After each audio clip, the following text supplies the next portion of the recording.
Obviously, we were in theatre going through the process of the birth. At the beginning, it just seemed quite calculated and calm, but then it got to a stage where it got pretty dicey. One of the nurses hit the emergency button, and going from 2 nurses, suddenly there was about 8 or 9 in there.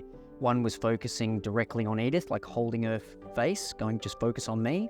And then there was other nurses managing everything else that was happening.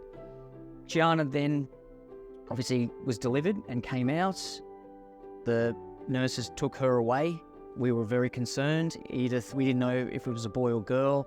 Edith was very concerned, going, I can't hear baby, what's happening?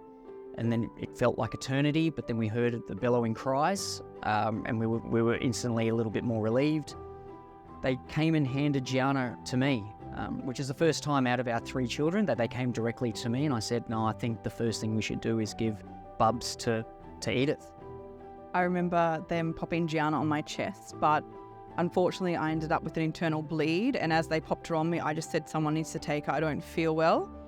So then I think she was given back to Trent, but I was happy because I got to know that I had a girl. So I had another daughter, 3rd daughter. Trent was maybe a bit more like, damn, not a boy. That's the last one, no more kids. So Household full of women. And then straight from there, I didn't really have time to think about anything. I was told I had to be rushed off to theatre. I went into early labour at 33 weeks, and we had a growth and health scan done, which other mums wouldn't have had done if they didn't go into that early labour. You get your last scan at 19 weeks, and then you don't have any other scans until after Bubs is born if needed.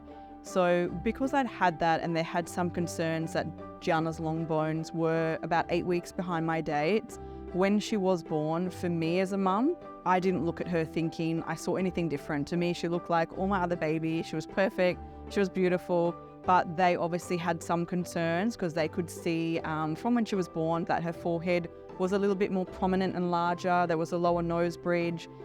She also had what they call trident hands. So a common feature or characteristic of achondroplasia is short, stubby fingers that are all sort of nearly equal in length, and there is a separation between the ring finger and the middle finger. So these were things that our private paediatrician at the hospital had picked up on. So as soon as Gianna was born, there was a ultrasound done of the brain. They did notice that there was a slight bleed on the brain, but they believed that could have just been from the birth. So there wasn't anything really standing out to us as parents, but we were going off what the qualified doctors and specialists were telling us in the hospital. Yeah, so based off, a child being born, the first thing they do is do all the vital checks around head measurements, around head circumference, long bones, and going into that moment with a preconceived idea of dwarfism, the paediatrician came out and said, yes, we've got some strong thoughts that she will have it, but so then we now need to click into the genetic testing to validate the thought. With genetic testing, it was more when a child's born at the hospital, as Trent mentioned previously, they do all the regular testing. So there was bloods done, there was ultrasounds done, but because they could see those key features with Gianna, they kind of knew genetic testing would be the only way we would know for sure what her diagnosis would be. So we were referred to a geneticist. From there, he decided that the initial test that we should have done was a saliva test. And I remember we did that with Gianna. That was easy and simple. We were happy that it wasn't going to be bloods because I just couldn't imagine having to put her through that being only a couple of weeks old. So we had a saliva test done. We went back to get those results. And I remember sitting there with Trent going, I just think everyone's wrong. I don't think that she has anything. I think they've made a mistake. And I remember sitting there praying, going, please God, don't let this be, what it's going to be. Like, don't let it be a diagnosis of anything. Let her be okay. And I remember sitting there, and then he came back and said, oh, you'll be happy to know this test has come back negative.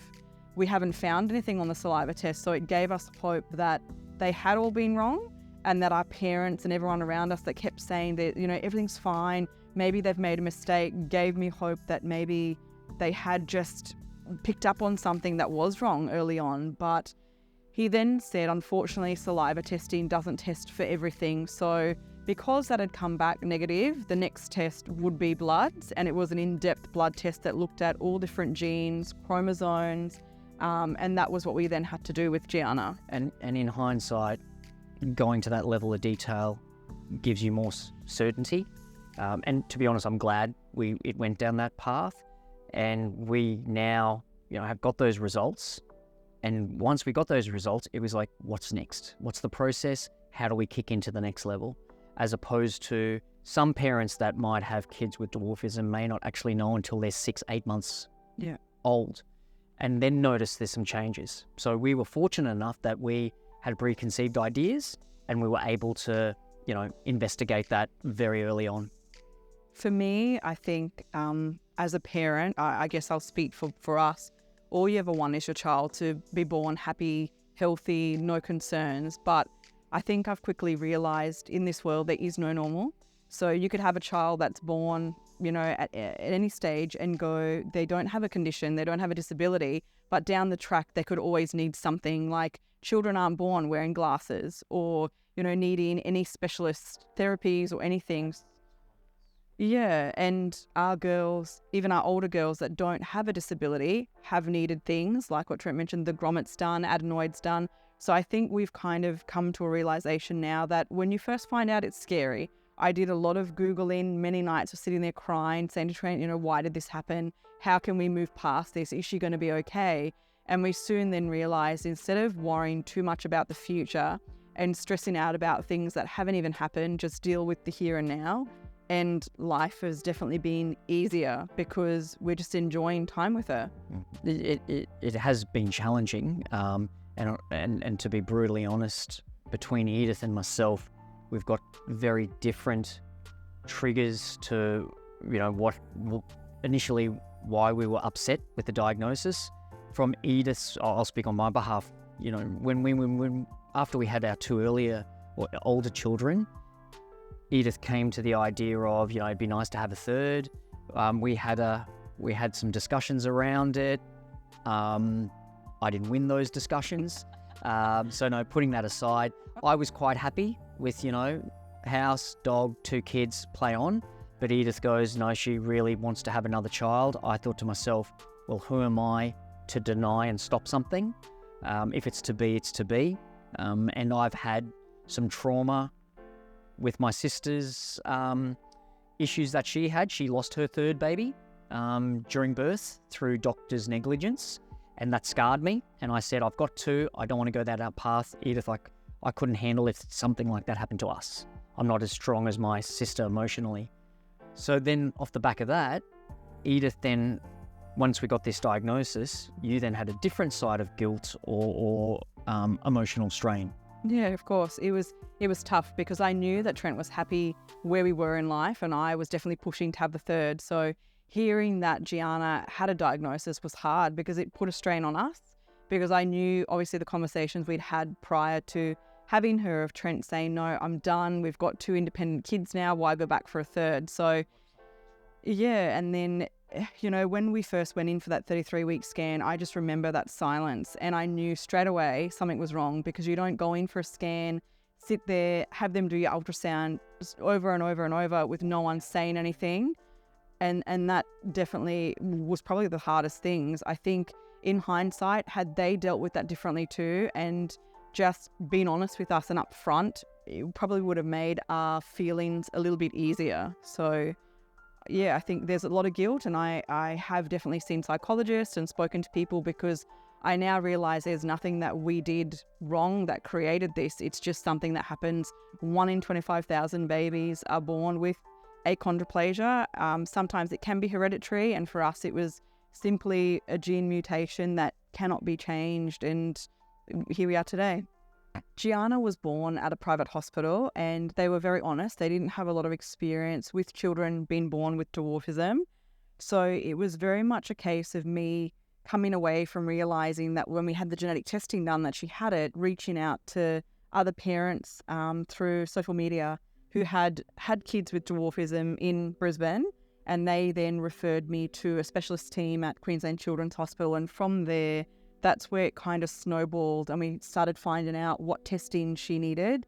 So early on, she did need a skeletal x-ray, ultrasounds, MRI, sleep studies, and they were basically our first point of contact. They have helped us still, even to this day, through every different stage of Gianna's life and milestones. And I think their expertise was absolutely fantastic because it started to train us and teach us how to make her resilient and what sort of words we should be using. One story that comes to mind is when they did her measurements and we went, okay, well, how does her measurements rate on the normal scale? And straight away, she looked at us very sternly and said, no, stop. There's no normal. It's non-achondroplasia versus achondroplasia. And we went, right. So if we start saying words like, in front of Gianna when she's older, what would she be in a normal? She's going to think, well, I'm not normal. So educating us on how to script and say the right things so that we're not going to upset her, just purely through ignorance of our own. I've realized going through this process in life, I'm one that would say I would rather not do something to then feel the pain of what that journey could be. I'm very concerned and I'm an overthinker and I think well beyond the now. And that's things like what's going to happen when she's at school, what things are going to hurt her. I'm not going to be there to support her and help her and hold her hand. So those are the things that really hit me hard, is the anxiety of the lack of control. Finding out that Gianna had dwarfism, the fears that I had were, we're of Sri Lankan nationality. And for me anyway, I think Trent would be the same. I don't see myself as ever being average height. I've always been smaller than a lot of my friends. And I've always been the butt of the jokes of, oh, you're short or that kind of thing. And I think when we found out that Gianna had dwarfism, I thought, well, we're already small and we know what we've been through and how people have spoken to us about our height. And even now, friends, without realizing, will make those comments. And we kind of, before we just sort of laugh it off, but now we kind of think, well, how will that affect Gianna? But I've soon realized that no matter what she goes through, she always finds her way and her strengths, and she's resilient. So those fears have slowly started going away a little bit, where I'm not as concerned and I don't try and think too far ahead, because if you do, there's going to be so many worries. So I just think I just deal with the here and now, and if there is something that pops up, we deal with that as it comes up.